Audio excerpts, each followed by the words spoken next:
సమయం ఉదయం 9 గంటలు. ఏంటే బారేడు పొద్దెక్కినా ఇంకా నిద్రపోతున్నావు? లేగు, రేపు పెళ్ళైతే అత్తగారింట్లో కూడా ఇలానే చేసి మన ఇంటి పరువు తీస్తావా ఏంటి? పక్కింటి వాళ్ళ అమ్మాయి చూడు, ఉదయాన్నే లేచి రెడీ అయి గుడికి కూడా వెళ్ళి వచ్చింది అప్పుడే అంటూ అరుస్తున్న బామ్మ కేకలు మత్తుగా వినబడుతున్నాయి. అయినా పట్టించుకోకుండా పక్కనే ఉన్న మరో దిండు చెవులకి అడ్డం పెట్టుకుని నిద్రపోతోంది మన స్నేహ. ఇంతలా నోరు పోయేలా అరుస్తున్నా కూడా అంత మొద్దు నిద్రపోతుంది పిల్ల. అయినా దాన్నని ఏం లాభం? ఒక్కగానొక్క పిల్లని గారం చేసి ఇలా తయారు చేసిన మిమ్మల్ని అనాలి అంటూ కొడుకు కోడలిపై చిన్న యుద్ధం మొదలు పెట్టింది. ఇంతలో అమ్మా, నువ్వు కాస్త గమ్మునుండవే, ఈ రోజు హాలిడేనే కదా, పాపం కాసేపు పడుకోనివ్వు దానిని అంటూ కూతురి వైపు మాట్లాడుతూ హాల్లోకి వచ్చాడు స్నేహ వాళ్ళ నాన్న శ్రీనివాస్. ఈ రోజంటే హాలిడే, మరి ప్రతిరోజు సంగతేంటో? రోజు ఏదో ఉదయాన్నే లేచి అన్ని పనులు తనే చేస్తున్నట్టు చెప్తున్నావు అంటూ మూతి విరిచింది స్నేహ వాళ్ళ బామ్మ. తల్లితో అంతకన్నా వాదించడం ఇష్టం లేక ఏమి సమాధానం చెప్పాలో తెలియక సైలెంట్గా ఉన్నాడు శ్రీనివాస్. అప్పటి వరకు ఎంత వినకూడదు అనుకున్నా వాళ్ళ మాటలు చెవిన పడుతూనే ఉన్నాయి స్నేహకి. ఇక కోపం ఆపుకోలేక పరుగున హాల్లోకి వచ్చి బామ్మ వైపు కోపంగా ఉరిమి చూస్తూ, ఏంటే ముసలి, ఉదయాన్నే మొదలు పెట్టేశావు నీ సుప్రభాతం? నన్ను ప్రశాంతంగా పడుకోనివ్వవా?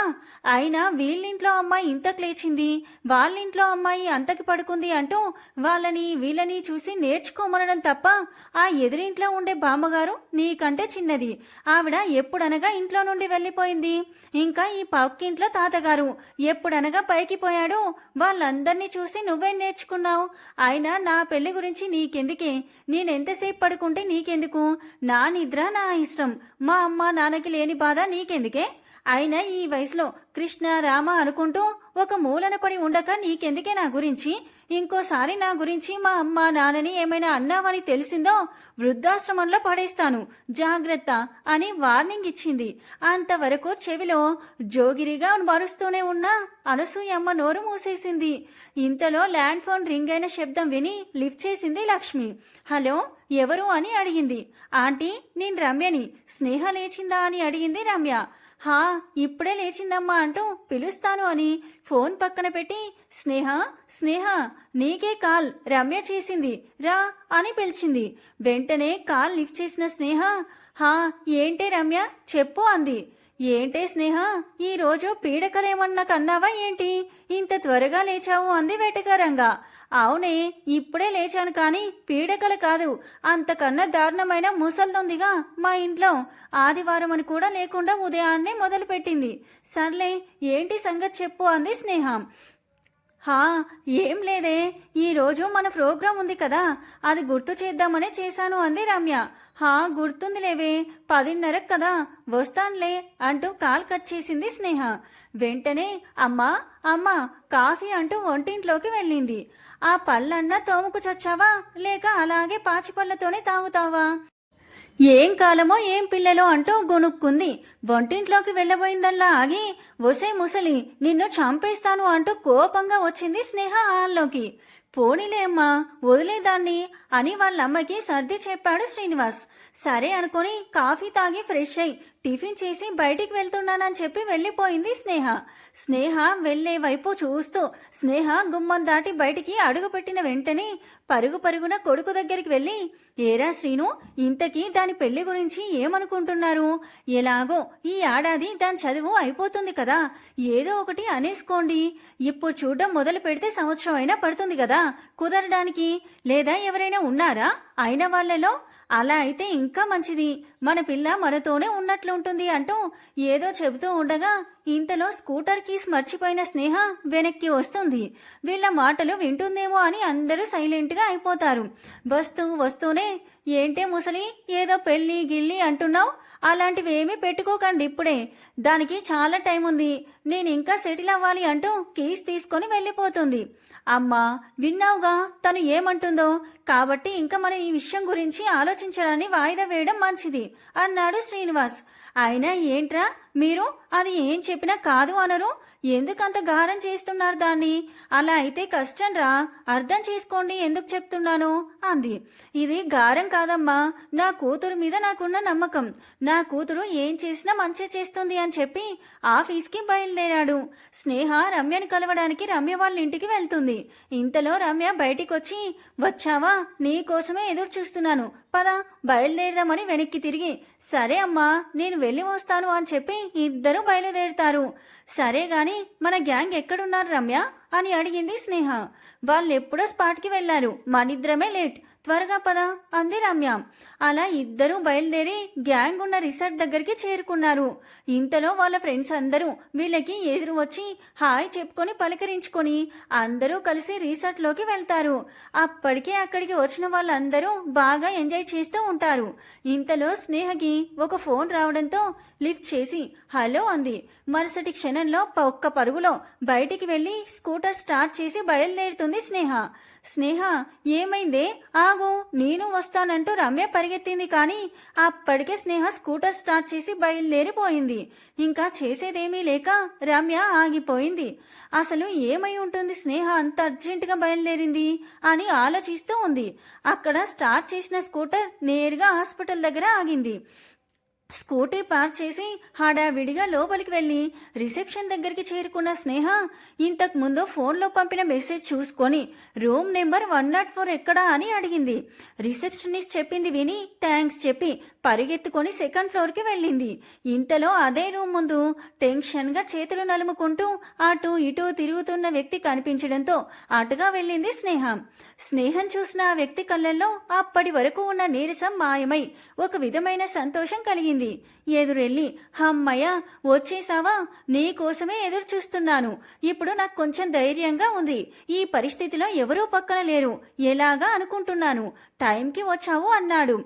ఎలా ఉంది ఇప్పుడు తనకి, అంతా ఓకే కదా అని అడిగింది స్నేహ. ఏం పర్వాలేదు, అంతా బాగుంది అన్నారు. మరి ఇంటికి తీసుకొని వెళ్ళొచ్చా అని అడిగింది స్నేహ. అది ఇంకా చెప్పలేదు, ఏవో టెస్ట్లు చేశారు, రిపోర్ట్స్ రావాలి, తర్వాత చెప్తారేమో, ముందు నువ్వు రిలాక్స్ అవ్వు అంటూ తన భుజం మీద చేయి వేసి పక్కనే ఉన్న కుర్చీలో కూర్చోబెట్టాడు. కూర్చున్నదన్న మాటే కానీ స్నేహ కాల్లో నిలవట్లేదు. టక్కున లేచి నేను లోపలికి వెళ్ళి చూడొచ్చా అని అడిగింది. చూడు, కానీ డిస్టర్బ్ చేయొద్దు అన్నారు డాక్టర్ అన్నాడు అతను. ఇంతలో డాక్టర్ రిపోర్ట్స్ తీసుకొని వచ్చింది. వెంటనే వెనక్కి తిరిగి రిపోర్ట్స్ తీసుకుంటూ అంతా ఓకే కదా డాక్టర్, ఇంకా తనని ఇంటికి తీసుకొని వెళ్ళవచ్చా అని అడిగింది స్నేహ. హా, ఏం పర్వాలేదు, ఇక ఇంటికి తీసుకెళ్ళండి, కానీ తనకి బాగా విశ్రాంతి కావాలి, ఎక్కువగా కష్టపెట్టకూడదు అంటూ రిపోర్ట్స్ ఇచ్చి డిశ్చార్జ్ ఫారం ఫిల్ చేయాలి అని చెప్పి అక్కడి నుండి వెళ్ళిపోయింది. ఆ మాట విన్న స్నేహ ఇప్పుడు కొంచెం ఊపిరి పీల్చుకోవచ్చు అనుకుంటూ వెనక్కి తిరిగి, చూసావుగా డాక్టర్ ఏం చెప్పారు, ఇక నుండి తను ఎక్కువ పని చేయకూడదు, అన్నీ నువ్వే చేసుకోవాలి, ఆఫీస్కు వెళ్ళు, లేదంటే సెలవు పెట్టు, అంతేగాని తనని ఇబ్బంది పెట్టావనుకో ఊరుకోను అంటూ ఒక చిన్న వార్నింగ్ ఇచ్చినట్లుగా చూస్తూ టక్కున నవ్వేసింది. ఆ మాట విన్న అతను రెండు చెవులు కట్టుకొని ఆహా అవునా అండి అంటూ వెంటనే స్నేహ చెవి పట్టుకొని మెలి తిప్పుతూ సరే అండి మేడం గారు, మీ ఆజ్ఞ తప్పకుండా పాటిస్తామంటూ నవ్వాడు. అబ్బా అన్నయ్య, నా చెవి వదులు అంటూ అరిచింది స్నేహ. అలారా దారికి అని నవ్వేసి డిశ్చార్జ్ ఫారం ఫిల్ చేయడానికి వెళ్తాడు. స్నేహ వాళ్ళ వదిన దగ్గరికి వెళ్ళి ఇప్పుడు ఎలా ఉంది వదిన అని అంది. కూర్చో అన్నట్లు కళ్ళతోనే సైగ చేసి ఇప్పుడు బానే ఉంది స్నేహ, నువ్వెప్పుడొచ్చావు, మీ అన్నయ్య నీకు కాల్ చేశాడా అని అడిగింది. అవును వదినా, నీకు ఉన్నట్టుండి కడుపు నొప్పి వచ్చిందని బాగా ఇబ్బంది పడుతుంటే హాస్పిటల్లో చేర్చాను అని, నాకు కాళ్ళు చేతులు ఆడడం లేదు, త్వరగా రా అని కాల్ చేశాడు అంది స్నేహ. నేను చెప్పాను ఇందులో భయపడాల్సిందేమీ లేదు, అనవసరంగా నిన్నెందుకు ఇబ్బంది పెట్టడం అని. అయినా వినలేదు కదా మీ అన్నయ్య అంది. అది నువ్వు చెప్పినంత ఈజీ కాదు వదినా, నీకిలా ఉంటే తనకి మాత్రం ఎలా ఉంటుంది చెప్పండి, అసలే నువ్వంటే ప్రాణం అన్నయ్యకి, అయినా నువ్వు ఇన్ని ఇబ్బందులు పడడానికి మేమే కదా కారణం, అన్ని కోట్ల ఆస్తిని ప్రాణంగా చూసుకునే తల్లిదండ్రుల్ని వదిలి మా అన్నయ్య కోసం వచ్చేసావు, ఇదిగో ఇప్పుడు ఇలా ఇన్ని ఇబ్బందులు పడుతున్నావంటూ బాధపడింది స్నేహ. కనీసం మీకొక బిడ్డ పుట్టిన తర్వాతైనా మన రెండు కుటుంబాలు కలిసిపోయి మిమ్మల్ని క్షమిస్తే చాలు అనుకుంది మనసులో. అప్పుడే లోపలికి వచ్చిన రామ్, ఇంకా ఇంటికి వెళ్దామా స్నేహ అన్నాడు స్నేహ భుజం మీద చేయి వేస్తూ. అలాగే అన్నయ్య, వెళ్దామంటూ వాళ్ళ వదినను లేపి పట్టుకుంది. బయటికొచ్చి ఆటోని పిలిచాడు రామ్. స్నేహ రామ్ ఇద్దరూ కలిసి వాళ్ళ వదినని ఆటోలో కూర్చోబెట్టారు.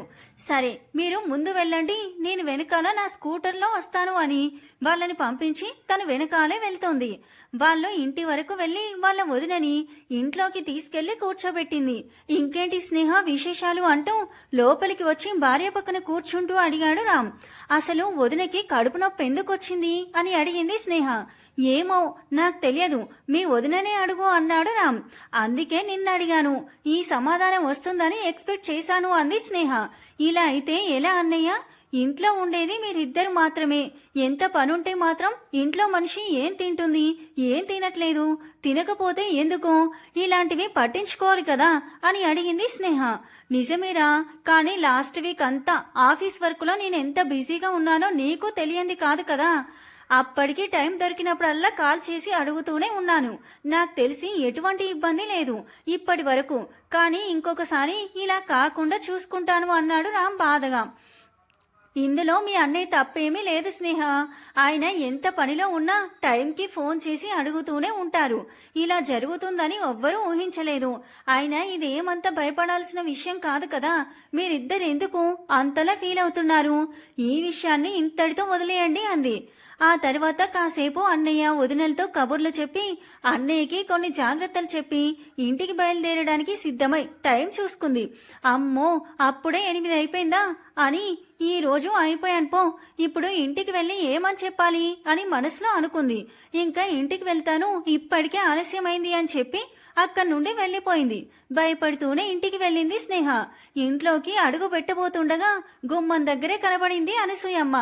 అయ్యో, ఈ ముసల్ది ఇక్కడే ఉందే, ఇప్పుడు నన్ను చూస్తే ఇక అంతే సంగతులు అనుకుంటూనే లోపలికి అడుగు పెట్టింది. అమ్మా లక్ష్మి, అమ్మగారు వచ్చారు, ఇంక భయపడాల్సిన పని లేదులే అంటూ రాగం తీసింది అనసూయమ్మ. ఏమ్మా, ఇప్పటికీ ఇల్లు గుర్తొచ్చిందా? పోనీ ఇంకాసేపు అక్కడే ఉండి తెల్లారాక రాకపోయావా? మొహం చూడు మొహం, ఇంటికి ఆలస్యంగా వచ్చింది కాకుండా ఎలా చూస్తుందో బొత్తిగా భయం లేకుండా పోయింది. అసలు నిన్ను కాదే, నిన్నిలా తయారు చేసిన మీ నాన్న అనాలి. హవ్వ, ఆడపిల్ల ఇంత రాత్రి వరకు బయట తిరగడం మన ఇంట వంట ఉందా? రాని చెప్తాను వాడి సంగతి అంటూ రాగం తీసింది అనసూయమ్మ. తప్పు తన వైపు ఉండడంతో అనసూయమ్మకి ఎదురు మాట్లాడలేక సైలెంట్గా తన గదిలోకి వెళ్ళిపోయింది స్నేహ. ఇంతలో స్నేహ గదిలోకి వెళ్ళిన వాళ్ళమ్మ ఆందోళనగా చూస్తూ, ఏమ్మా, ఈ రోజు ఇంత లేట్ ఎందుకయింది? దారిలో ఏమైనా ఇబ్బంది కలిగిందా అని అడిగింది. అదేమీ లేదమ్మా, మా ఫ్రెండ్ ఒక అమ్మాయి అమెరికా వెళ్తుండే సెండ్ ఆఫ్ ఇవ్వడానికి వెళ్ళాం, అక్కడ లేట్ అయిందంతే, సారీ అమ్మా అంది స్నేహ. ఆ విషయం కనీసం కాల్ చేసి చెప్పాల్సింది కదా. ఎక్కడికి వెళ్ళావో ఏమైందో తెలియక కంగారు పడ్డాను అంది లక్ష్మి. నా ఫోన్లో ఛార్జింగ్ అయిపోయిందమ్మా, చూసుకోలేదు అంది స్నేహ. ఇంతలో ఆఫీస్ నుండి వచ్చాడు శ్రీనివాస్. ఆదివారం కూడా పనేంటండి, అదీ కాక ఇంత లేట్ వరకునా అని అడుగుతోంది లక్ష్మి. కొంచెం పని పెండింగ్లో ఉంది, రేపటికి పూర్తి చేయాలి, అందుకే అందరూ ఈరోజు ఓవర్ టైం చేయాల్సి వచ్చింది.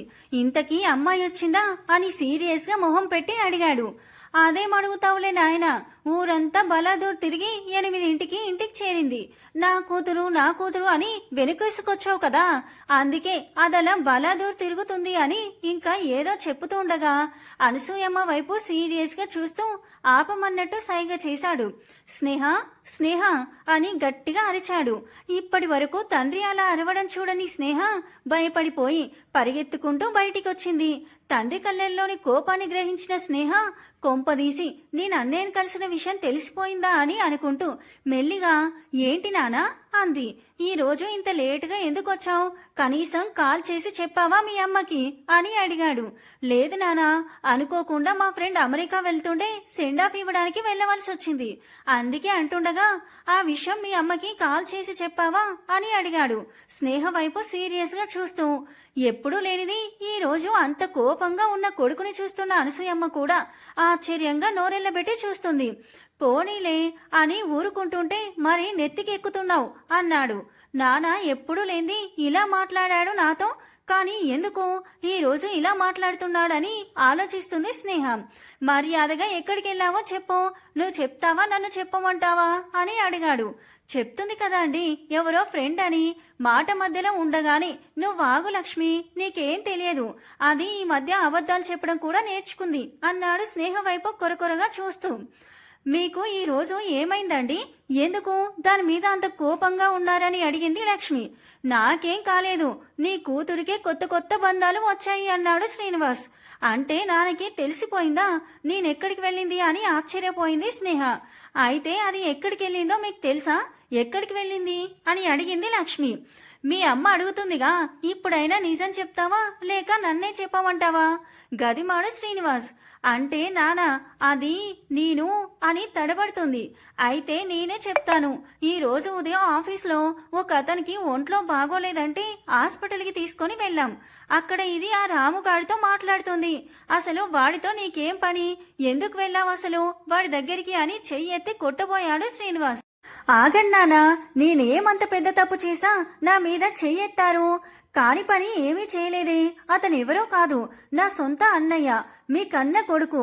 నా అన్నయ్యని నేను కలవడం కూడా తప్పేనా అని ఎదురు తిరిగింది స్నేహ. ఎవడే నీ కన్నయ్య, వాడికి ఈ ఇంటికి ఎటువంటి సంబంధం లేదు. ఇంకోసారి వాడిని అన్నయ్య అన్నా, వాడితో మాట్లాడినా, కలిసినా నేనేం చేస్తానో నాకే తెలియదు, పో లోపలికి అంటూ అరిచాడు శ్రీనివాస్. స్నేహ ఏడుస్తూ తన గదిలోకి వెళ్లి గడియ పెట్టుకుంది. శ్రీనివాస్ కూడా కోపంగా తన గదిలోకి వెళ్లిపోయాడు. భర్త వెనకే లక్ష్మి కూడా గదిలోకి వెళ్ళింది. తర్వాత ఒక 4 రోజులు స్నేహ వాళ్ళ నాన్నతో మాట్లాడలేదు. ఇంట్లో కూడా ఎక్కువ మాట్లాడేది కాదు. అలా 4 రోజులు గడిచిన తర్వాత ఒక రోజు స్నేహ వాళ్ళ నాన్న గదిలోకి వచ్చి స్నేహ పక్కన కూర్చొని అమ్మా స్నేహ అని పిలిచాడు.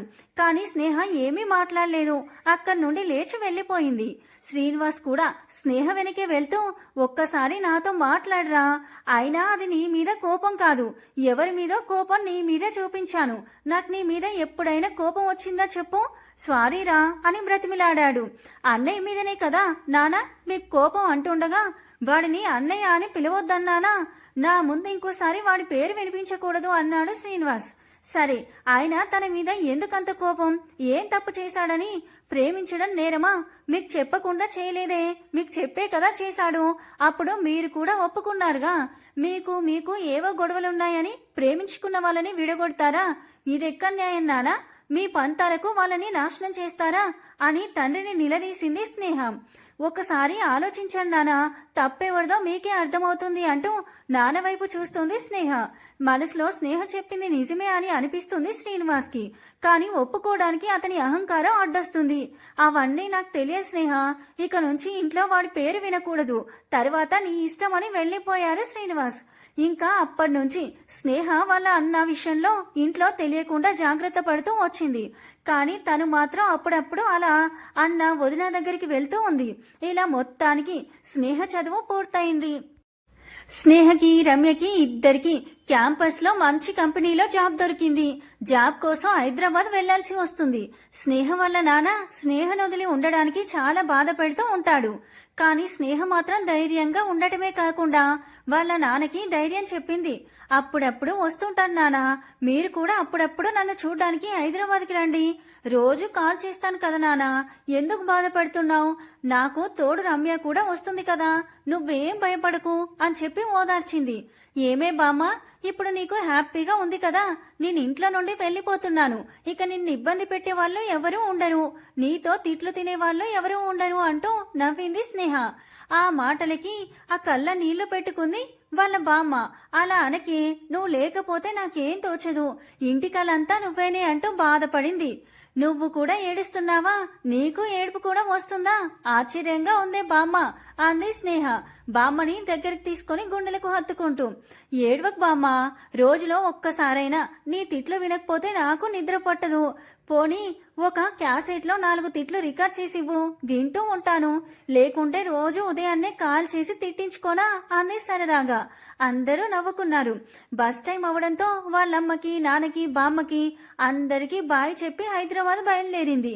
అప్పటికే బస్ స్టాప్ లో స్నేహ కోసం వెయిట్ చేస్తున్న రమ్య స్నేహని చూడగానే ఇప్పుడు కూడా లేటేనా అంటూ నిట్టూర్చింది. ఎలాగైతేనే టైంకి వచ్చేసాను కదా, పద పద వెళ్ళి కూర్చుందామంటూ తొందర పెట్టింది. వచ్చింది ఆలస్యంగా, ఇప్పుడేమో హడావిడి చేస్తున్నావు, నిన్నెవరు చేసుకుంటాడు కానీ అయిపోయాడు అంది రమ్య. మిగతావి బస్లో కూర్చొని తీరిగ్గా తిడుదు కానీ ఇప్పుడు పద అంటూ బస్ వైపు నడిచింది. వెనకే వెళ్ళింది రమ్య. బస్సులో ఎక్కిన తర్వాత ఏమే రమ్య, మా అన్నయ్యకి బాబు పుట్టాడు తెలుసా అంది స్నేహ.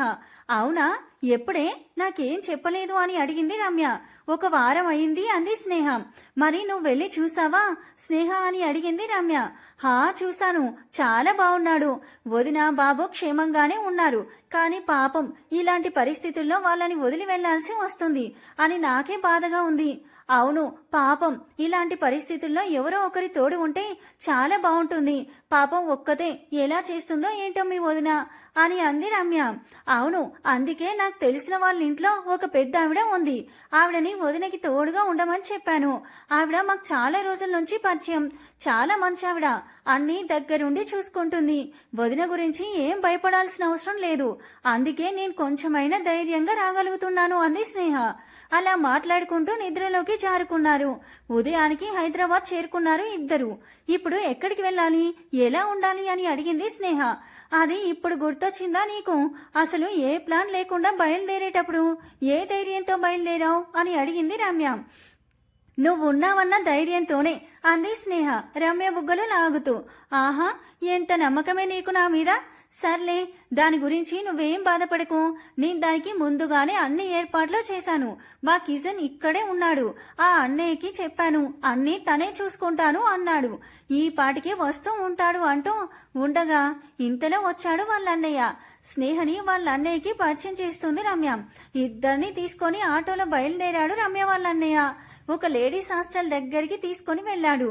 ఇది మాకు తెలిసిన వాళ్ళదే అమ్మా, ఇక్కడ మీరు హ్యాపీగా ఉండవచ్చు.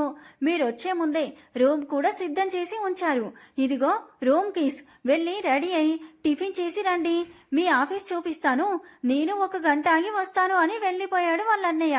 వాళ్ళ అన్నయ్య అలా వెళ్ళగానే ఇద్దరూ లోపలికి వెళ్ళి రెడీ అయి టిఫిన్ చేసి కిందికొచ్చేసరికి సిద్ధంగా ఉన్నాడు. ఏమే రమ్య, మీ అన్నయ్య కూడా నీలాగే సిన్సియర్లా ఉన్నాడు, కరెక్ట్ టైంకి వచ్చేసాడు అని గుసగుసలాడింది. అందరూ నీలాగే ఉంటారా మరి, నోరు మూసుకొని పదా అంది రమ్య. అలా అన్నయ్య తోటి ఆఫీస్కి వెళ్లారు ఇద్దరు. మా ఆఫీస్ కూడా ఈ పక్కనే అమ్మా, మీకు బాగా అలవాటయ్యేంత వరకు నేనే తీసుకెళ్తాను, మీరేం భయపడొద్దు అన్నాడు రమ్య వాళ్ళ అన్నయ్య. థ్యాంక్ యూ సో మచ్ అన్నయ్య అన్నారు ఇద్దరు. అలా ప్రతిరోజు వాళ్ళ అన్నయ్య తన కారులో ఇద్దరిని ఆఫీస్కి తీసుకెళ్తూ ఉన్నాడు. కొన్ని రోజుల తర్వాత స్నేహ వాళ్ళ నాన్న తన కోసం ఒక స్కూటీ కొన్నాడు. అప్పటి నుంచి స్నేహ రమ్యలు ఆ స్కూటీలోనే ఆఫీస్కి వెళ్ళడం మొదలు పెట్టారు. ఇలా కొద్ది రోజుల్లోనే అక్కడ అందరూ ఫ్రెండ్స్ అవుతారు వీళ్ళకి. అలా రోజులు గడుస్తూ ఉండగా వాళ్ళ ఆఫీస్కి కొత్త మేనేజర్ వస్తారు అని చెప్పడంతో స్నేహ రమ్యతో ఇలా అంది. కొత్త మేనేజర్ వస్తున్నారంట రమ్య, ఎలా ఉంటాడో ఏంటో. ఇంతవరకు ఉన్న మేనేజర్ మనతో చాలా బాగున్నారు, ఈయన ఎలా ఉంటాడో ఏంటో అంది. ఏమోనే, ఆఫీసులో చెప్పుకుంటుంటే విన్నాను, ఈయన చాలా స్ట్రిక్ట్ అంట అంది రమ్య. పెళ్లి కూడా కాలేదంట అంది మళ్ళీ రమ్య. అయితే ఇంకా మంచిదే కదా, ఒక ఆట ఆడుకోవచ్చు అంది స్నేహ. ఏంటి ఆడుకునేది, ఇదేమీ మన కాలేజీ కాదు, నీ ఎదవ వేషాలకి పడిపోవడానికి. అప్పుడంటే ఏదో సాగింది కానీ అందరి దగ్గర సాగవు అంది రమ్య. అవునా, రాని చూద్దాం అంది స్నేహ. కొత్త మేనేజర్ వచ్చే రోజు రానే వచ్చింది. అందరూ బొకేలు పూలమాలతో సిద్ధంగా ఉన్నారు ఆహ్వానం పలకడానికి. స్నేహ రమ్య కూడా మేనేజర్ రాక కోసం ఎదురు చూస్తూ ఉన్నారు. ఇంతలో ఆఫీస్ ముందుకి ఒక బెంచ్ కార్ వచ్చి ఆగింది. కార్ని ఎప్పుడు చూడని మొహాల్లాగా ఎగబడుతూ వస్తున్నారు స్టాఫ్ అంతా. ఒకరినొకరు తోసుకుంటూ అందరూ కారు దగ్గరికి పరిగెత్తుకుంటూ వెళ్లారు. ఏంటే వీళ్ళు ఏదో కరువు బాధితులు ఆహార పొట్లాల కోసం ఎగబడ్డట్టు వెళ్తున్నారు అని చిరాకు చిరాగ్గా అంది స్నేహ. అదంతా టెక్నిక్ స్నేహ అంది రమ్య. ఏంటి ఒకరి మీద పడి ఒకరు తోసుకోవడమా అంది స్నేహ. అది కాదే, వాళ్ళలా తొందరపడేది ఎందుకనుకుంటున్నావు అని అడిగింది రమ్య. ఎందుకే అడిగింది స్నేహ. సార్ దగ్గరికి మొదటగా వెళ్ళి ఫస్ట్ ఇంప్రెషన్ కొట్టేయడానికి, బాస్ దగ్గర గుర్తింపు పొందడానికి అంది రమ్య. ఇలా ఎగబడితే ఆయన మాత్రం ఎలా గుర్తు పెట్టుకుంటారు? అంతమందిని గుర్తు పెట్టుకుంటారా? వీళ్ళ పిచ్చి కాకపోతే అంది స్నేహ. సర్లేవే, వాళ్ళు ఎలా పోతే మనకెందుకులే, కానీ పద వెళ్దాం. అందరూ వెళ్లారు, మనమే లోపల ఉంటే బాగోదు అంది రమ్య. సరే అని పక్కనే ఉన్న బొకేని చేతిలోకి తీసుకొని మొహానికి నవ్వు పులుముకొని ఎంట్రీ గేట్ వద్దకు వెళ్లారు. అప్పటికే కారులో నుండి దిగిన బాస్కి పూలమాలలు బొకేలు ఇస్తూ ఉన్నారు మిగతా స్టాఫ్ అంతా. స్నేహ రమ్య కూడా మేనేజర్ని చూడాలని ఎంతో ఆసక్తిగా ఎదురు చూస్తూ ఉంటారు. కానీ ఆ జనాల మధ్యలో మేనేజర్ మొహం వీళ్ళకి కనబడట్లేదు. ఇంతలో ఆ మేనేజర్ జనాల మధ్యలో నుంచి లోపలికి వస్తూ కనిపించాడు. ఇంచుమించుగా 6 అడుగుల ఎత్తు, చక్కని శరీర ఆకృతి, ఎంతటి ఆడపిల్లనైనా కట్టిపడేసే కళ్ళు, తాకితే కందిపోతాడేమో అనిపించేంత అందంగా బ్లాక్ కలర్ కోటు వేసుకొని నవ్వుతూ లోపలికి వస్తున్నాడు మేనేజర్. అబ్బా, చాలా బాగున్నారు కదా మేనేజర్ అంది రమ్య. అవునా, ఏడి నాకు కనిపించట్లేదు, కాస్త జరుగు అంటూ ముందుకు వెళ్ళి మేనేజర్ వచ్చే వైపు చూసింది స్నేహ. ఒక్కసారిగా నోరు తెరుచుకొని శిలలా ఉండిపోయింది. స్నేహ స్నేహ ఏమైందే, ఎందుకలా అయిపోయావంటూ స్నేహ భుజం మీద చేయి వేసి కదుపుతూ అంది రమ్య. ఏమైందే, ఏంటి సడన్ గా కరెంటు షాక్ కొట్టిన కాకిలా అలా అయిపోయావు మేనేజర్ని చూడగానే అని అడిగింది రమ్య. ఎంతకీ స్నేహ కదలేకుండా అలాగే నిలబడి ఉండడం చూసిన రమ్య తన నెత్తిపైన ఒక ముట్టికాయ వేసింది. ఆ దెబ్బకి చలనం వచ్చిన స్నేహ, అబ్బా ఎందుకే అలా కొట్టావు అని తలరుద్దుకుంటూ అంది కోపంగా. తమరు పట్టపగలే ఊహల్లో విహరిస్తుంటే ఇది ఇల్లు కాదు ఆఫీస్ అని గుర్తు చేద్దామని అంది వెటకారంగా. ఇంతలో వాళ్ళ మేనేజర్ వాళ్ళ ముందుగా వెళ్తూ స్నేహం చూసి నవ్వుతూ వెళ్ళిపోయాడు. స్నేహకి అసలు ఏమీ అర్థం కాక అయోమయంగా పెడుతుంది మొహం. ఇంతలో రమ్య, ఏంటే మొహం అలా పెట్టావు, చెప్పవే తల్లి, ముందు ఎందుకు కొత్త మేనేజర్ని చూడగానే అలా అయిపోయావు, ఏమైంది నీకసలు అని అడిగింది రమ్య. ఏం లేదే తల్లి, ఇంతకీ ఆ కొత్త మేనేజర్ ఎవరో తెలుసా? నీకు తెలిస్తే నువ్వు నాలాగే షాక్ అవుతావంది స్నేహ. అవునా, ఇంతకీ ఎవరే ఆయన? కొంపదీసి నీ స్కూల్లోనో కాలేజీలోనో నీ చేత తన్నులు తిన్న వాళ్ళల్లో ఒకడు కాదు కదా? ఆశ్చర్యంగా అడిగింది రమ్య. ఛీ కాదే, అలా అయితే నువ్వెందుకు షాక్ అవుతావంది స్నేహ. అవును కదా, మరి ఎవరే అతను, త్వరగా చెప్పు ఆతృతగా అడిగింది రమ్య. అతనెవరో కాదు, మా బావ అంది స్నేహ. మీ బావ? నీకు బావెవరూ లేరు కదా, మరి ఈ కొత్త బావ ఎక్కడి నుంచి వచ్చాడు నాకు తెలియకుండా అని అడిగింది రమ్య. అబ్బా అది కాదే, బావ అంటే నా సొంత బావ కాదు, మా వదిన వాళ్ళ తమ్ముడు. హా అవునా అంటూ ఆశ్చర్యంగా నోరు తెరిచి ఉన్న చోటే కుర్చీలో కూర్చుండిపోయింది రమ్య. మరి అందుకేగా నేను అలా ఆశ్చర్యపోయాను అంది స్నేహ. మరైతే ఇప్పుడు ఎలాగే, మీ కుటుంబానికి వాళ్ళ కుటుంబానికి పడదు కదా, ఇప్పుడు ఏం చేస్తామని అడుగుతోంది రమ్య. అది తెలియకే కదా అంత ఆశ్చర్యంగా ఉండిపోయాను. ఇప్పుడు తన ముందుకి ఎలా వెళ్ళాలి, ముందుకెళ్లడం తర్వాత సంగతి. అసలు నేను ఉద్యోగంలో ఉంటానా లేక రాజీనామా చేసి వెళ్ళిపో అంటాడా అని కంగారు పడిపోయింది స్నేహ. అదంతా తర్వాత, ముందు వెళ్ళి మన క్యాబిన్లో కూర్చుందాం పదా, అందరూ ఎప్పుడో వెళ్ళిపోయారు అంటూ స్నేహ చేయి పట్టుకొని లాక్కుపోయింది రమ్య. ఇద్దరూ వెళ్ళి వాళ్ళ ప్లేస్ లో కూర్చున్నారు. అయితే ఇప్పుడు ఏం చేద్దాం అనుకుంటున్నావు స్నేహ అని అడిగింది రమ్య. అదేనే నాకు అర్థం కావట్లేదు, అసలే చేరి 6 నెలలు మాత్రమే అయ్యింది, అప్పుడే ఊస్టింగ్ ఆర్డర్ అంటే ఇంకో కంపెనీకి వెళ్ళాలన్నా కష్టం, ఎందుకు తీసేశారు అని అడిగితే ఏం చెప్పాలి ఆలోచనలో పడింది స్నేహ. నాకెందుకో అతను అలా చేయడు అనిపిస్తోంది స్నేహ. పైగా అతను వెళ్ళేటప్పుడు నిన్ను చూసి నవ్వుతూ వెళ్ళాడు కూడా అంది రమ్య. అదే కదా నా బాధ, అందరితో పాటైతే అంత ఫీల్ అయ్యేదాన్ని కాదు, ప్రత్యేకంగా ఎందుకు అని అంది స్నేహ. అసలే వాళ్ళ అక్కని పెళ్లి చేసుకొని వాళ్ళకి దూరం చేశామన్న కోపంతో ఉన్నారు, అందువల్ల ఆ పాత కక్షలు మనసులో పెట్టుకొని ఉంటాడేమోని నా భయం. నాకు ఏమీ అర్థం కావట్లేదు, పిచ్చెక్కుతుంది అంది స్నేహ. సర్లే ఎక్కువ ఆలోచించకు, ఏదైతే అదవుతుంది, ముందు కాస్త ప్రశాంతంగా ఉండు అంది రమ్య. సరే అంది. కానీ చాలాసేపటి వరకు మేనేజర్ మేనేజర్ రూమ్ వైపే చూస్తూ ఉండిపోయింది. ఆ తర్వాత ఎప్పటికో మెల్లిగా పనిలో నిమగ్నమైపోయింది. ఇంతలో ఎవరో పిలిచినట్టు అనిపించి ఉలిక్కిపడి వెనక్కి తిరిగి చూసింది. ప్యూన్ వచ్చి, స్నేహ మేడం, మిమ్మల్ని మేనేజర్ రమ్మంటున్నారని చెప్పి వెళ్ళిపోయాడు. అయ్యో రమ్య, మేనేజర్ పిలుస్తున్నాడంట. నాకు భయం వేస్తుంది. కాళ్ళు చేతులు వణుకుతున్నాయి. అతనిని ఎలా ఫేస్ చేయాలో అర్థం కావట్లేదు రమ్య అని భయపడుతూ అంది స్నేహ. అబ్బా, నువ్వెక్కువగా ఆలోచిస్తున్నావు స్నేహ. నాకెందుకో అతను అలా చేయడు అనిపిస్తుంది. నీకేమీ తెలియదు అన్నట్లుగా ధైర్యంగా లోపలికి వెళ్ళు. అయినా ఇది ఆఫీస్, నో పర్సనల్ ఇష్యూస్. నాకు తెలిసి అతనికి ఆ మాత్రం తెలియదు అనుకోను. నువ్వు ధైర్యంగా వెళ్ళు అని ధైర్యం చెప్పింది రమ్య. ఇక తప్పుతుందా అనుకుంటూ భయంగా లోపలికి మేనేజర్ రూమ్ వైపు వెళ్ళింది. వణుకుతున్న కంఠంతో తలుపు తీసి లోపలికి వెళ్తూ, మే ఐ కమిన్ సార్ అని అడిగింది. ఎస్ కమీన్ అంటూ ఒక కంచు లాంటి కంఠం వినబడింది లోపల నుంచి. భయపడుతూ వచ్చి మేనేజర్ ముందు నిలబడింది స్నేహ. ఎదురుగా చైర్లో కూర్చొని ఫైల్స్ లో తలదూర్చి మరీ చూస్తున్న మేనేజర్ని చూసి పెళ్లిగా సార్ అని పిలిచింది. మేనేజర్కి కాదు కదా, ఆ వాయిస్ తనకు కూడా వినిపించలేదు. అసలు నోట్లో మాట బయటికి వస్తే కదా. మరోసారి గొంతు సవరించుకొని సార్ అని పిలిచింది. ఫైల్ నుండి తల పైకి లేపి స్నేహ వైపు చూస్తూ నిలబడి, ఉన్నారేంటి మీ స్నేహ, కూర్చోండి అన్నాడు నవ్వుతూ. అమ్మయ్య, నవ్వాడు అని ఊపిరి పీల్చుకుంటూ చైర్లో కూర్చుంది స్నేహ. సార్, నన్నెందుకో పిలిచారంట అంది వినయంగా. అవును స్నేహ, పిలిచాను. నా పేరేంటో మీకు తెలుసు కాబట్టి ప్రత్యేకంగా ఇంట్రడ్యూస్ చేసుకోవాల్సిన అవసరం లేదు అనుకుంటాను. ఎస్ సార్, తెలుసు అంది స్నేహ.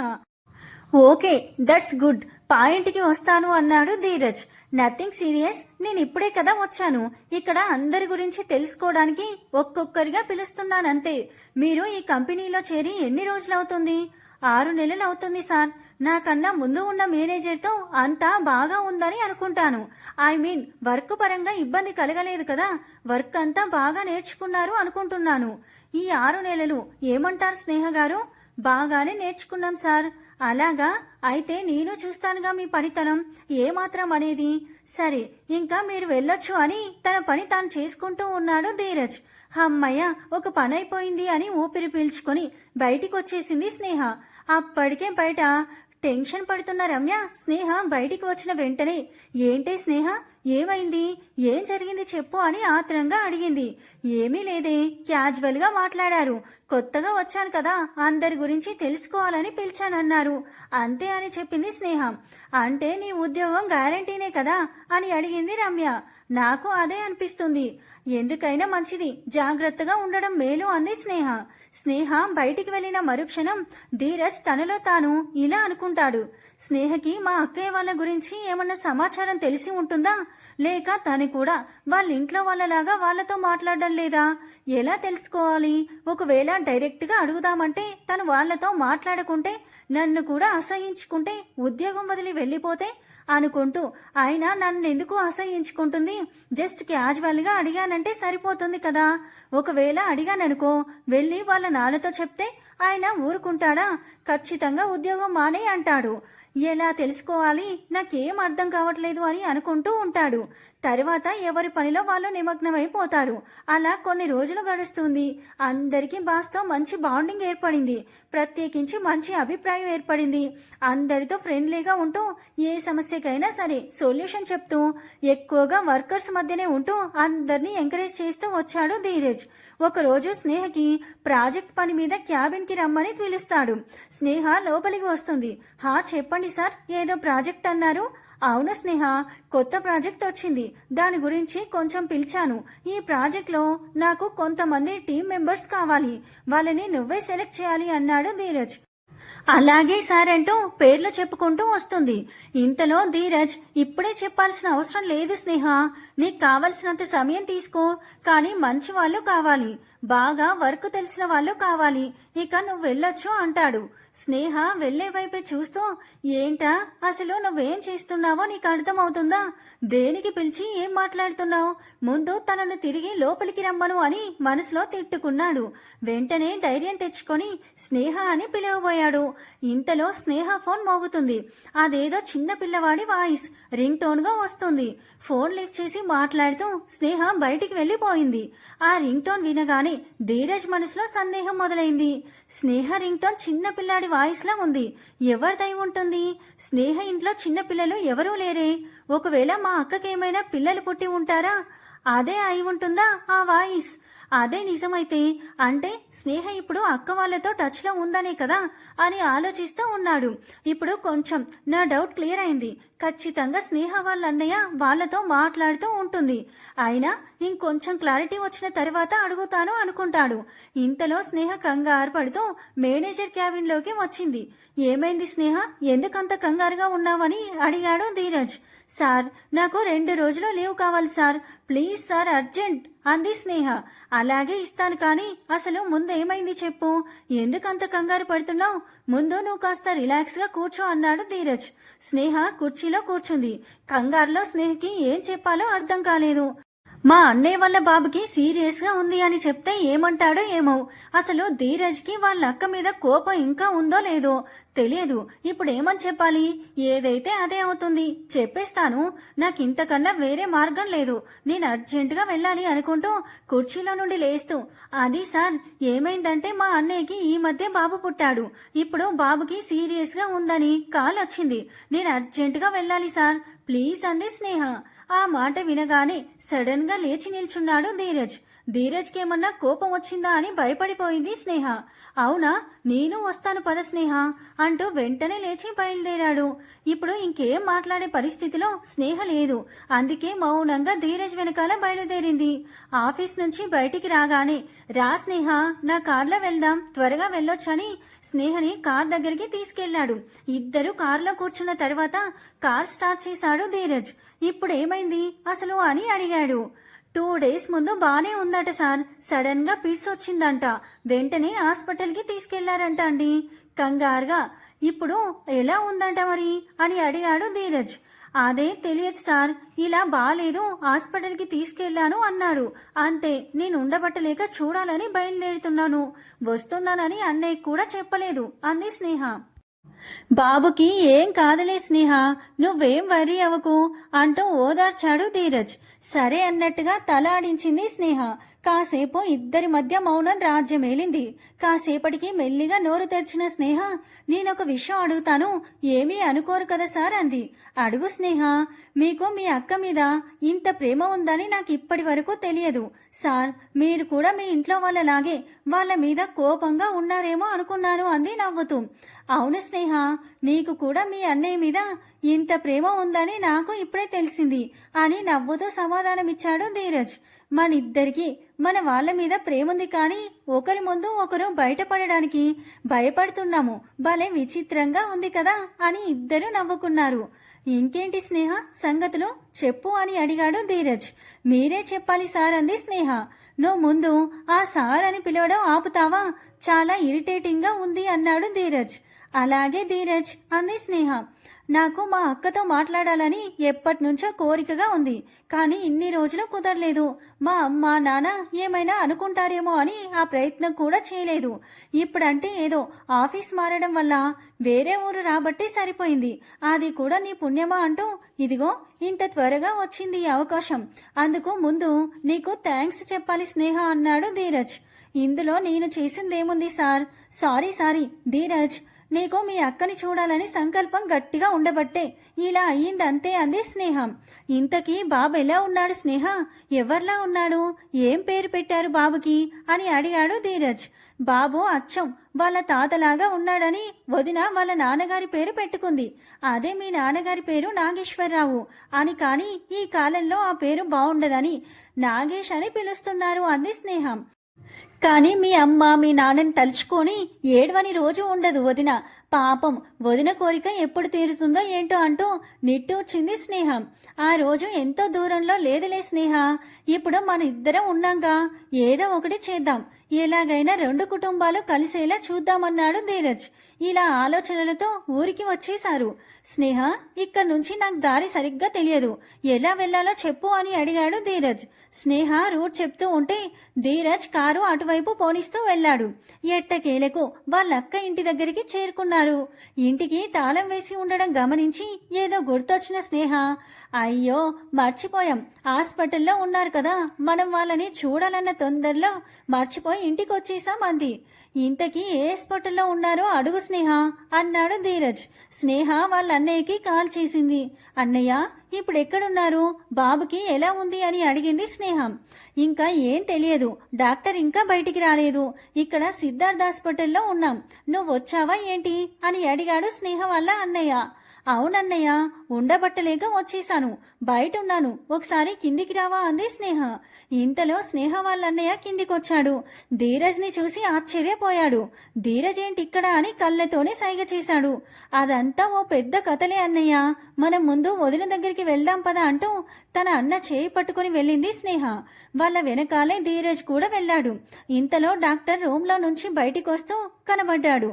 రామ్ పరిగెత్తుకుంటూ డాక్టర్ దగ్గరికి వెళ్ళి, డాక్టర్ గారు ఎలా ఉంది ఇప్పుడు మా బాబుకి, ఏం ప్రమాదం లేదు కదా అని అడిగాడు. ఏం పర్వాలేదు, బాబు కొంచెం వీక్గా ఉండడం వల్ల ఇలా అయిందంతే, ఇంకొంచెం సేపటి తర్వాత డిశ్చార్జ్ చేస్తాం, ఇప్పుడు మీరు వెళ్ళి చూడొచ్చు అని చెప్పి వెళ్ళిపోయాడు డాక్టర్. ముగ్గురు పరిగెత్తుకుంటూ లోపలికి వెళ్తారు. రూమ్లో బాబు మాత్రమే ఉండడం చూసిన తర్వాత, అన్నయ్య వదినేది ఇంతకీ అని అడిగింది స్నేహ. బాబుకి ఇలా అవ్వడం చూసి మీ వదిన కళ్ళు తిరిగి పడిపోయింది, పక్క రూమ్లో పడుకొని ఉంది, మీరు బాబుని చూస్తూ ఉండండి, నేను వెళ్ళి మీ వదినని తీసుకొని వస్తాను అని వెళ్ళిపోయాడు రామ్. బాబుని చేతుల్లోకి తీసుకున్న ధీరజ్ సంతోషంగా, అవును స్నేహ, నువ్వు చెప్పినట్లు బాబు అచ్చం మా నాన్నలాగే ఉన్నాడు, ఇప్పుడు మా నాన్న ఉంటే ఎంత ఆనందించి ఉండేవాడు అనుకుంటూ ఉండగా స్నేహ వాళ్ళ వదిన వచ్చింది. తన తమ్ముణ్ణి చూసి పరిగెత్తుకుంటూ వెళ్ళి గట్టిగా హత్తుకొని ఏడుస్తూ ఉంది. ఎలా ఉన్నావు ధీరజ్, ఇన్ని రోజులకి గుర్తొచ్చిందా మీ అక్క, మిమ్మల్ని అందరినీ ఇన్ని రోజులు ఎంత మిస్ అయ్యాను తెలుసా అని చిన్న పిల్లలా ఏడ్చింది. ధీరజ్ కూడా చాలా కాలం తర్వాత అక్కను చూసిన ఆనందంలో కన్నీరు కార్చాడు. వెంటనే తేరుకొని, అక్క కన్నీళ్లు తుడుస్తూ, ఐఎమ్ రియల్లీ సారీ అక్క, నాకు మాత్రం నిన్ను చూడాలని లేదనుకున్నావా, ఇన్ని రోజులు నీకోసం ఎంతో బాధపడ్డాను, అయినా అవన్నీ ఇప్పుడు ఎందుకక్క, నేను వచ్చేసానుగా, ఆ కన్నీళ్ళాపు ముందు, లేదంటే నేను వెళ్ళిపోతాను అన్నాడు ధీరజ్. సరే అని కన్నీళ్లు తుడుచుకుంది. ఇంతలో బాబు వేడుపు వినబడి బాబుని తన చేతుల్లోకి తీసుకొని ముద్దులు పెట్టింది. ఇంతలో బాబు నిద్రపోవడంతో మెల్లిగా బాబుని బెడ్ మీద పడుకోబెట్టి ధీరజ్ వైపు తిరిగి, అసలు స్నేహ నువ్వు ఎలా కలిశారు అని ఆశ్చర్యంగా అడిగింది. అది నేను చెప్తాను వదినా అంది స్నేహ. నాకు జాబ్ వచ్చి హైదరాబాద్ వెళ్ళాను కదా, అక్కడ కొత్తగా వచ్చిన మేనేజర్ ధీరజ్, తను మా ఆఫీస్కి వచ్చి 10 days అవుతుంది అంతే వదినా, ఇలా మీ నుంచి ఫోన్ వచ్చింది అని చెప్పాను అంతే, నేను వస్తాను అని నాతో పాటు బయలుదేరాడు అని చెప్పింది స్నేహ. ఎలాగైతేనేం నువ్వు నన్ను చూడ్డానికి వచ్చావు, నాకు అదే చాలు ధీరజ్ అంది స్నేహ వల్ల వదిన. ఇక అమ్మా నాన్న కూడా వస్తే ఎంత బావుండు అంది బాధ పెడుతూ. వాళ్ళు కూడా వచ్చే సమయం దగ్గర పడింది వదిన, దానికి వీడే శ్రీకారం చుట్టబోతున్నాడంటూ బాబు వైపు చూసి నవ్వింది స్నేహ. ఏంటి స్నేహ, ఏం మాట్లాడుతున్నావు, వీడు శ్రీకారం చుట్టడం ఏంటి, ఏదైనా పథకం చేశావా ఏంటి అని అడిగాడు ధీరజ్. ఇంకా ఏమీ అనుకోలేదు, చూద్దాం, ఏదో ఒకటి ఆలోచన రాకుండా పోతుందా, ఇంకా ఇప్పుడైతే అందరం ఇంటికి వెళ్దామా, సరే అని అందరూ బయలుదేరి ఇంటికి వెళ్తారు. ఇంటికి వెళ్ళి అందరూ సోఫాలో కూర్చొని మాట్లాడుకుంటూ ఉంటారు. ఇప్పుడు చెప్పు స్నేహ, ఏం చేద్దాం, మన ఇద్దరి కుటుంబాల్ని ఎలా కలుపుదాం, నీకు ఈ విషయంలో ఎలాంటి హెల్ప్ అయినా చేయడానికి నేను రెడీగా ఉన్నాను, చెప్పు అన్నాడు ధీరజ్.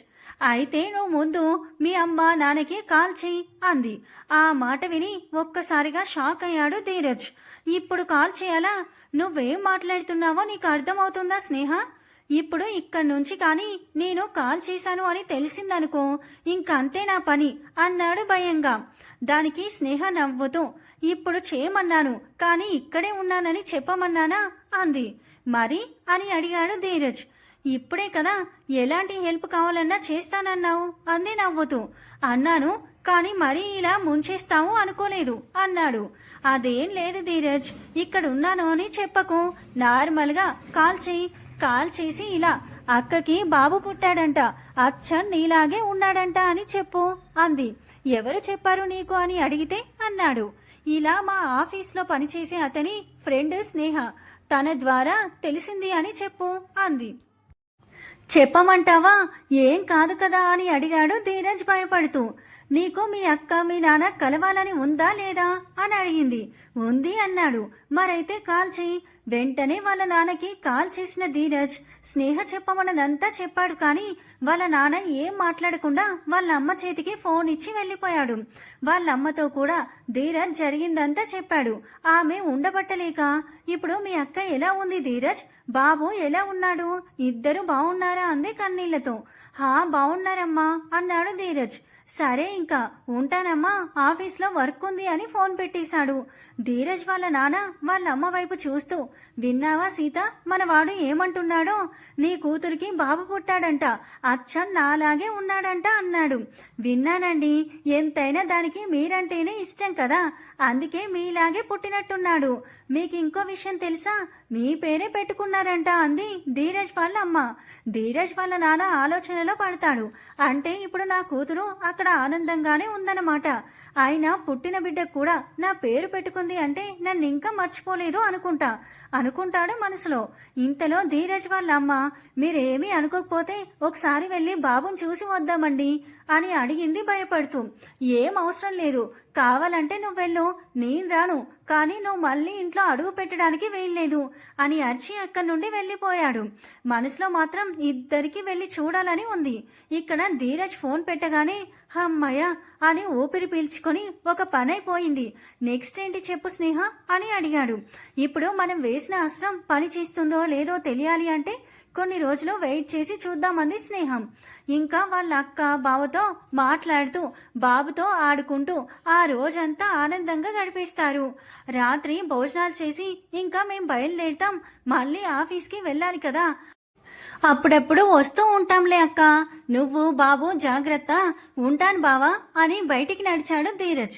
ధీరజ్ వెనకే వదిన అన్నయ్యకి బాయ్ చెప్పి స్నేహ కూడా బయలుదేరింది. ఈ ప్రయాణంలో వీళ్ళిద్దరూ బాగా దగ్గరవుతారు. ఒకరంటే ఒకరికి ప్రేమ ఉన్నా బయటపడరు. ముందు ఇంట్లో వాళ్ళని కలిపిన తర్వాత నా ప్రేమ విషయం బయటపడతాను అని ఎవరికి వాళ్ళు అనుకుంటారు. మరుసటి రోజు యథావిధిగా ఇద్దరూ ఆఫీస్కి వెళ్ళిపోయారు. రమ్య ఎంతో ఆతృతగా ఎదురు చూస్తూ ఉంది స్నేహ రాక కోసం. వచ్చి రావడం లేటు. ఏం జరిగింది స్నేహ, ఏమైంది చెప్పు తొందరగా, నేను చాలా వెయిట్ చేస్తున్నానని ఆతృతగా అడిగింది. ఒక్క నిమిషం ఉండే, చెప్తాను, ఇప్పుడే కదా వచ్చాను, ఒక నిమిషం కూర్చో నువ్వంటూ క్యాబిన్లో కూర్చుంది. తర్వాత రమ్యతో జరిగిందంతా చెప్పింది. అంతా విన్న రమ్య, అంటే ధీరజ్కి కూడా వాళ్ళ అక్క అంటే ఇష్టమన్నమాట, నీలాగే తను బయటపడలేదు అంతేనా అని అడిగింది రమ్య. అవునే, ఇంకా మా రెండు ఫ్యామిలీలు కలవడమే మిగిలింది అంది స్నేహ. ఆ విషయంలో కూడా ఒక అడుగు ముందుకు వేశారుగా అంది రమ్య. అవుననుకో, కానీ ఇంకా ఏ విషయం తెలియలేదుగా, ఆ వైపు నుంచి చూద్దాం ఇంకా కొన్ని రోజులు అనుకుంటూ ఎవరి పనుల్లో వాళ్ళు మునిగిపోయారు. ఇలా కొన్ని రోజులు గడిచిపోతుంది. ధీరజ్కి వాళ్ళమ్మ దగ్గర నుంచి కాల్ వచ్చింది. నానా ధీరజ్ ఎలా ఉన్నావు అని అడిగింది. బాగున్నానమ్మా, నువ్వు నానా ఎలా ఉన్నారు అని అడిగాడు. మేం బాగానే ఉన్నాం నానా, చాలా రోజులైంది కాల్ చేసి, అందుకే చేశాను అంది. అవునమ్మా, ప్రాజెక్ట్ వర్క్లో కొంచెం బిజీగా ఉన్నాను, అందుకే మాట్లాడలేకపోయాను అని కొంచెం సేపు మాట్లాడిన తర్వాత మీ అక్క ఎలా ఉంది అని అడిగింది. బాగుందమ్మా అన్నాడు. వాళ్ళమ్మ ఇంకా ఏదో వినాలి అనుకుంటుంది ధీరజ్ దగ్గర నుంచి, కానీ ధీరజ్ కావాలని ఏమీ మాట్లాడకుండా ఉండిపోయాడు. ఇక ఉండబట్టలేక మీ అక్కతో మాట్లాడాలని ఉంది, ఒకసారి నెంబర్ ఇస్తావా అని అడిగింది. ఇప్పటికీ కూడా మీ అక్క అంటున్నావేంటమ్మా, నీ కూతురు కాదా అని అడిగాడు ధీరజ్. అవునరా, నా కూతురే, కానీ అది చేసిన పని న్యాయంగా ఉందా అని అడిగింది బాధగా. అంత తప్పు ఏం చేసిందమ్మా అక్క, ప్రేమించిన వారిని పెళ్లి చేసుకోవడం తప్ప? మీకు ఏదో గొడవలుంటే పిల్లల్ని ఎందుకమ్మా ఇబ్బంది పెడుతున్నారు? సరే, అక్క చేసింది తప్పే అనుకుందాం, మరి మీరు చేసిందేంటమ్మా అన్నాడు. మేమేం చేశాంరా అని అడిగింది. మీరేమీ చేయలేదమ్మా, అదే తప్పు. అక్క ఇల్లు వదిలి వచ్చిన తర్వాత ఒక్కసారైనా ఎలా ఉంది ఏంటి కనుక్కున్నారా?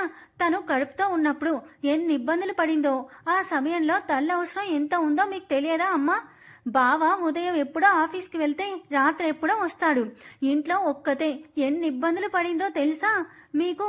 అయినా ఎన్నోసార్లు మీతో నాన్నతో మాట్లాడాలని ప్రయత్నించింది, కానీ మీరు వినలేదుగా.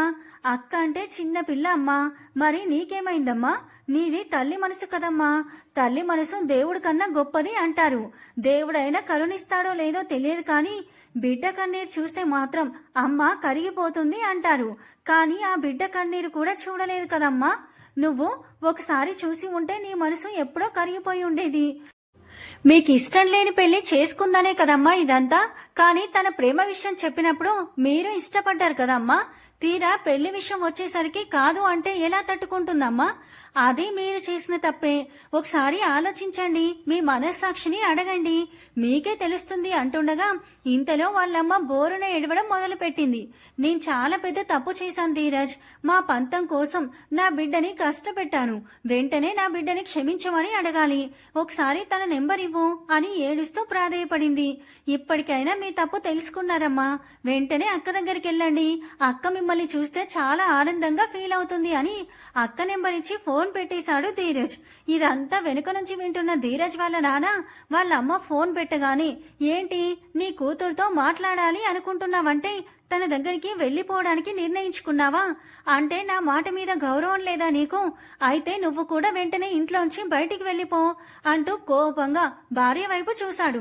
అలాగే వెళ్ళిపోతానండి, నా కూతురు దగ్గరికి వెళ్ళిపోతాను. కానీ వెళ్లే ముందు ఒక్క మాట చెప్తాను వినండి. ఇప్పుడు నేను నా కూతురు దగ్గరికి వెళ్ళిన తర్వాత నా కూతురు అడిగే మొదటి ప్రశ్న ఏంటో తెలుసా? అమ్మా నాన్న రాలేదా అని.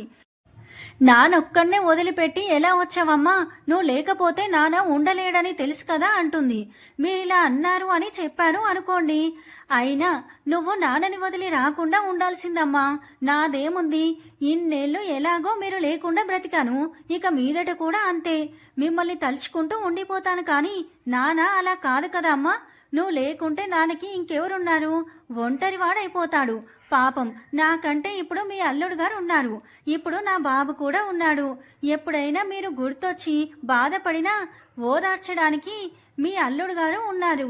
కానీ నాన్నకల ఎవరూ లేరు కదా అమ్మా, నువ్వు తప్ప. నువ్వు నాన్న దగ్గరికి వెళ్ళిపో అమ్మా. నాన్న మనసు మారి ఎప్పుడు నన్ను అంగీకరిస్తే అప్పుడే ఇద్దరూ కలిసి రండి అంటుంది. కానీ మీరేమో అది నా కూతురే కాదు, అది ఎలా పోయినా నాకు అనవసరం అంటున్నారు. మీ గుండె ఎలా ఇంత కఠినంగా మారిందండి? తప్పు చేసింది మనం, అయినా శిక్ష వాళ్ళు అనుభవిస్తున్నారు. ఇప్పటికైనా మన పంతాలు మర్చి మన పిల్లల దగ్గరికి వెళ్దాం రండి. ఇంకా నేను మారను అంటే మీ ఇష్టం. మీరెప్పుడు వెళ్దామంటే అప్పుడే వెళ్దాం. అప్పటి వరకు నేను వెళ్ళను అని ఏడుస్తూ కూర్చుండిపోయింది. ఇక్కడ ధీరజ్ స్నేహని తన క్యాబిన్కి రమ్మని పిలిచాడు. జరిగిందంతా చెప్పాడు. చాలా మంచి పని చేశావు ధీరజ్. ఇక మన రెండు కుటుంబాలు కలవడానికి ఎంతో సమయం పట్టదు. త్వరలోనే మీ అమ్మ వాళ్ళు మీ అక్క వాళ్ళను కలిశారని శుభవార్త వింటావు చూడు అంది స్నేహ. నేనేం చేశాను స్నేహ? ఇందులో అంతా నువ్వే చేయించావుగా అన్నాడు నవ్వుతూ. సరే అని స్నేహ వెళ్ళిపోయింది. బయటికి వచ్చిన స్నేహ ఆనందంగా రమ్య దగ్గరికి వెళ్లి లోపల జరిగిందంతా చెప్పింది. అయితే వాళ్ళ వైపు అంత సెట్ అయినట్టేనా? ఇక మీ వైపేనా అని అడిగింది రమ్య. అవును రమ్య అంది స్నేహ. ఇంతలో స్నేహకి ఒక ఆలోచన వచ్చింది. వెంటనే వాళ్ళ అమ్మకి ఫోన్ చేసి, అమ్మా నీతో ఒక విషయం చెప్పాలి, ఇంట్లో నాన్న ఉన్నారా అని అడిగింది స్నేహ. లేడు స్నేహ, ఆఫీస్లో ఉన్నారు. ఏంటి విషయం చెప్పు అంది స్నేహ వాళ్ళమ్మ. అది అమ్మా, ఇప్పుడు మాకు మేనేజర్ మారారు. కొత్తగా వచ్చిన మేనేజర్ ఎవరో కాదు, వదిన వాళ్ళ తమ్ముడు ధీరజ్ అంది స్నేహ. షాక్ అయింది స్నేహ వాళ్ళమ్మ. అమ్మా వింటున్నావా లేదా అంది స్నేహ. ఒక్కసారిగా షాక్ నుంచి తేరుకొని చెప్పు స్నేహ అంది. అదే అమ్మా, ఇప్పుడు ఏం చేయాలో నాకు అర్థం కావట్లేదు. అందుకే నీకు ఫోన్ చేశాను. వాళ్ళ కుటుంబం అంటే నాన్నకి ఇష్టం లేదు కదా, అందుకే ఏమంటారో అని భయంగా ఉంది. ఇలా జరుగుతుంది అని అస్సలు ఊహించలేదమ్మా. ఇందులో నాకు ఎటువంటి సంబంధం లేకపోయినా నాన్న నన్ను ఎక్కడ అపార్థం చేసుకుంటారో అని భయంగా ఉందమ్మా. పోనీ నేనే ఈ కంపెనీ నుండి వెళ్ళిపోదామా అంటే కనీసం సంవత్సరం కాకుండా బయటికి వెళ్తే వేరే జాబ్ దొరకడం కష్టం అవుతుంది. అందుకని ఏం చేయలేకపోతున్నానమ్మా. ఈ విషయం నాన్నకి ఇప్పుడే చెప్పకు, టైం చూసుకొని నేనే చెప్తాను. లేదంటే జాబ్ వద్దు ఏమీ వద్దు, ఇంటికి వచ్చేసే అంటాడమ్మా. వింటున్నావా అని అడిగింది స్నేహ. వింటున్నాను చెప్పు అంది స్నేహ వాళ్ళ అమ్మ. అంతేకాదమ్మా, ఈ ధీరజ్ అంటుంటే విన్నాను, అన్నయ్యకి బాబు పుట్టాడంట. ఆ బాబుకి ఏదో బాలేదంట అమ్మా, హాస్పిటల్లో చేర్చారంట. ఎవరితోనో మాట్లాడుతుంటే విన్నాను అంది స్నేహ. ఆ మాట వినగానే స్నేహ వాళ్ళమ్మ ఇక ఆపుకోలేక ఇప్పుడు ఎలా ఉంది బాబుకు అని ఆత్రంగా అడిగింది. ఏమో అమ్మా, అదంతా నాకు తెలియదు, బాగుందనే అనుకుంటున్నాను. సరే మళ్ళీ ఫోన్ చేస్తానమ్మా అని కాల్ కట్ చేసింది స్నేహ. ఫోన్ పెట్టేసిన లక్ష్మి ఆలోచనలో పడింది. అయ్యో పాపం, బాబుకి ఎలా ఉందో ఏంటో. ఇప్పుడైనా మంచి చెడు చెప్పడానికి పెద్దవాళ్ళు ఎవరున్నారు వాళ్ళకి? తోడుగా ఈ సమయంలో పెద్దవాళ్ళ అవసరం చాలా ముఖ్యం. అయిన వాళ్ళు అందరూ ఉన్నా లేని వాళ్ళలా బతకాల్సి వస్తుంది. ఏం చేద్దాం, అయినా ఈ ఒక్కసారైనా ఆయనతో చెప్పి చూస్తాను, ఏమన్నా మారతాడేమో అనుకుంది. వెంటనే స్నేహ వాళ్ళ అన్నయ్యకి ఫోన్ చేసింది. అన్నయ్య, బాబుకి అన్నప్రాసన్న చేద్దాం, అమ్మ వాళ్ళని అత్తయ్య మావయ్యని అందరినీ పిలుద్దాం, ఏమంటావు? మన పిచ్చి కానీ మనం పిలిస్తే మాత్రం వాళ్ళు వస్తారా? అమ్మ అన్నప్రాసన్న చేయడానికి నాకేం అభ్యంతరం లేదు కానీ అంటుండగా ఇంకేమీ ఆలోచించొద్దన్నయ్య, అన్నప్రాసన్నకి కావలసిన ఏర్పాట్లన్నీ చేయి, వాళ్ళని ఎలా పిలవాలో నేను చెప్తాను, సరేనా అని మళ్ళీ కాల్ చేస్తాను, కొంచెం పనుంది అని పెట్టేసింది. స్నేహ వెంటనే ధీరజ్ దగ్గరికి వెళ్ళి జరిగిందంతా చెప్పింది. స్నేహ, మీది బుర్రనా ఇంకేమన్నానా? అలా ఎలా ఆలోచిస్తున్నావు అసలు? ఇదంతా రియల్లీ గ్రేట్ స్నేహ అన్నాడు ధీరజ్. ఇక నన్ను పొగిడింది చాలు, త్వరగా ఈ కొంచెం ప్రాజెక్ట్ కంప్లీట్ చేస్తే ఇంటికి వెళ్ళొచ్చు అంది. ఇంకెంత స్నేహ, ఒక 4 రోజుల్లో అయిపోతుంది, ఈ వీకెండ్ వెళ్ళిపోదాం అన్నాడు. సరే అని వెళ్ళిపోయింది. స్నేహ వాళ్ళ అన్నయ్య అన్నప్రాసన్నకి మంచి రోజు కనుక్కోవడానికి గుడికి వెళ్ళాడు.